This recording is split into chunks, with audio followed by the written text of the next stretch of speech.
Guys, welcome to today's video. In today's video, we'll look into a scenario in which ECOWAS, which is Economic Community of West African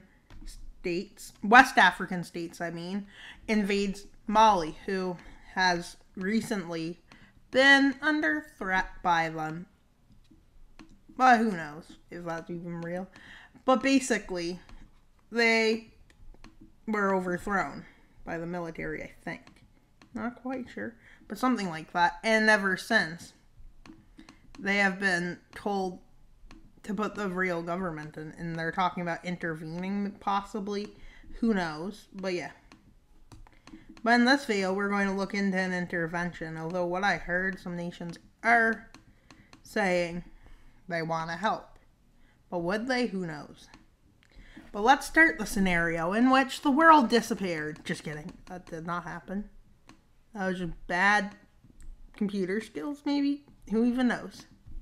And yeah, so the first thing, probably, if an intervention was to be done, a few countries have had coups in the last few years, including Mali, Burkina Faso, and Guinea. Nothing has been done, I guess. Maybe something was, but I don't think so. And I don't think this area, like, say, either, I think I read they want to kick France out, maybe. So that would mean if they are to launch an invasion, they'll be colored red. Though, yeah, technically we could do it the opposite way, but who would? It just looks better. Well, technically you could also use green and purple, whatever color you want, basically. As long as you have, like, a way of it working, not like blue attacking blue. That would not make sense. So they would launch an invasion in, let's say, from the south, probably. The strongest nation, probably, I would be willing to say in this region, is probably Nigeria. Let's say it just goes to there, and then everybody's working together. But I did hear somewhere that Mali and Burkina Faso have said they would support them. Well, Mali has a good front, basically. And then there's Guinea. Who knows what they'll do? Do they want Guinea-Bissau? Maybe? Make that a story. With the nations all advancing. But it looks more in the favor of the attacker. Probably be French support, maybe. Or maybe not. Because France does have a lot of troops in this area of the world. Actually, so is Wagner, but that's besides the point. And so, let's say a counter-offensive is to be done. Don't think it'll do the best. Mostly because of the situation. Mali went pretty well at first. Niger, but has Nigeria kicked back. But just to let you know, Nigeria probably wouldn't be in trouble even at this point.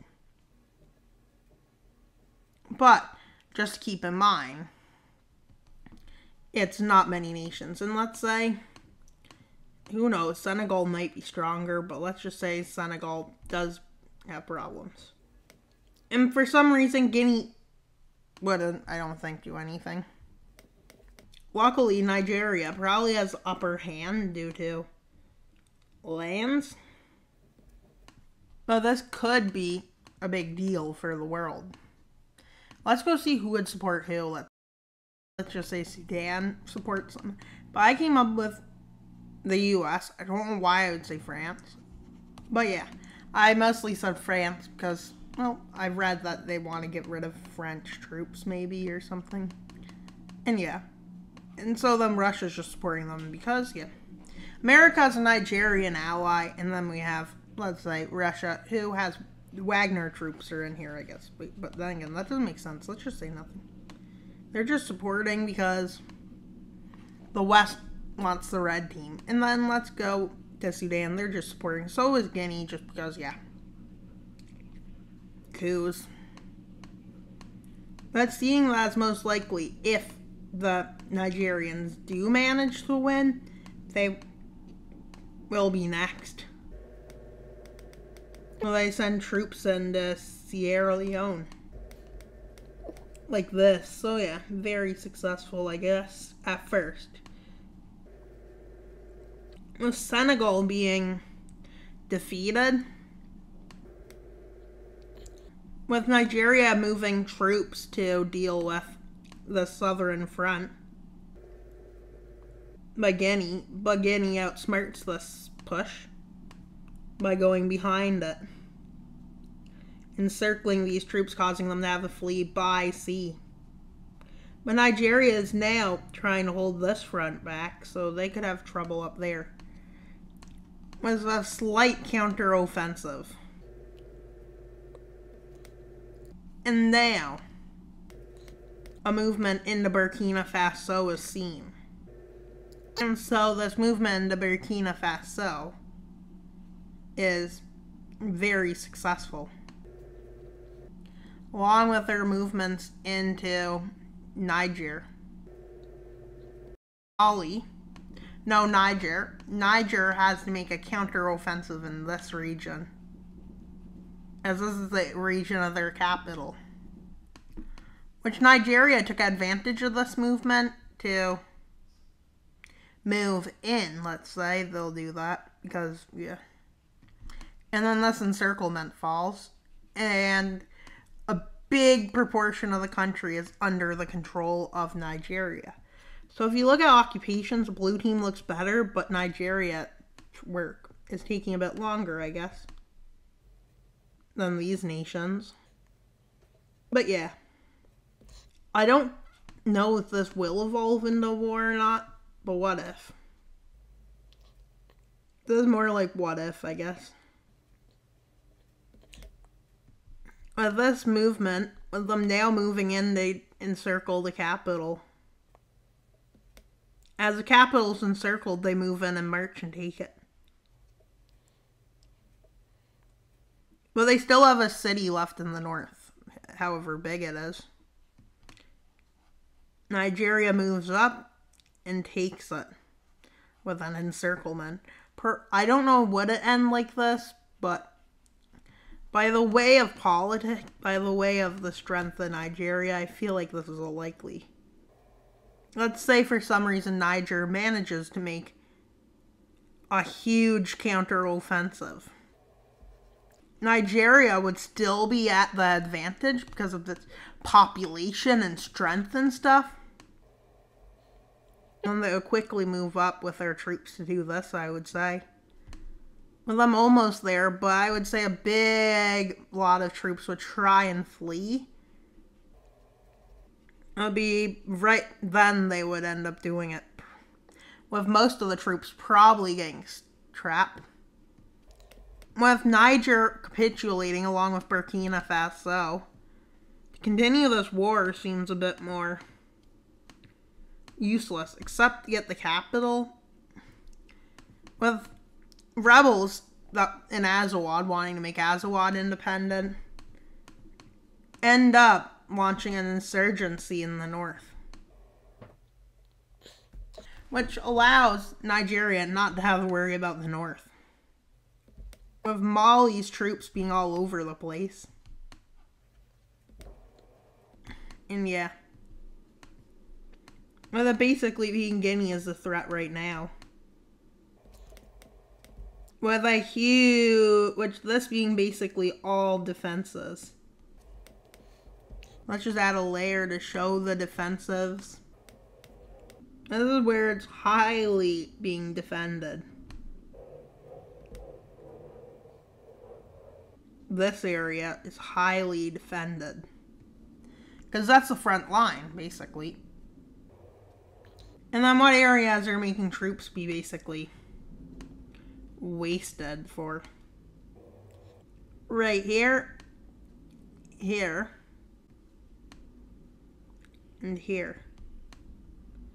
And down here. So as you can see, there's a lot of defensives. But with the war going in the favor, I need to look where that most of the front lines after a stalemate has been established due to high defenses. Within the north, the freedom fighting continues. But seeing that there's one way to get in, which is behind enemy lines, Nigeria and allies land here. As this is really close to the capital of Guinea. So they move over. They move up and they encircle the city and they take it. With Guinea focused on the other front line and couldn't move troops in time, Guinea's whole front line starts to collapse. Not only does theirs, but Mali's all has collapsed. To the point where they're just basically making they went south of it and they move up and encircle the city, let's say, and take it. These two countries are on the verge of surrendering, so let's just say a ceasefire is established right now as Mali is raging in a civil war. But at this time, they realize it's too late to not. So a peace treaty is signed, which establishes what claims between them and Azawad wants. So they build the line there. And so, in a treaty, I feel like what would happen after this is that the governments that were overthrown would be reestablished. And the lines would be back to normal with probably reparations or something. Those nations would probably be allowed back to the governments they originally had. Not really border changes as such, but these nations being occupied and re-entered in. Over the course of a few years, they'd probably be all re-entered in. But this is assuming it gets to this point, and who knows? Would it really get to this point? No one's to say for sure, but this is how I think it would go, with the Western team happy. And with their colonial-like-ism, they have more friends. But there's other things. And I'd say Azawad would probably want to join this pact, most definitely. He has a location and economics. And so, with them being entered into the ECOWAS looks the exact same as before. Surprise, surprise. It's back to normal. And that's all for today's video. Please like and subscribe. That's all for today's video. Please like, subscribe, comment. Wild Mapper out. But not until you subscribe. We're at 165 subscribers-ish. Well, actually 167, so we have 133. Let me go look to see how many subscribers left. Our goal in next subscriber special, so please subscribe.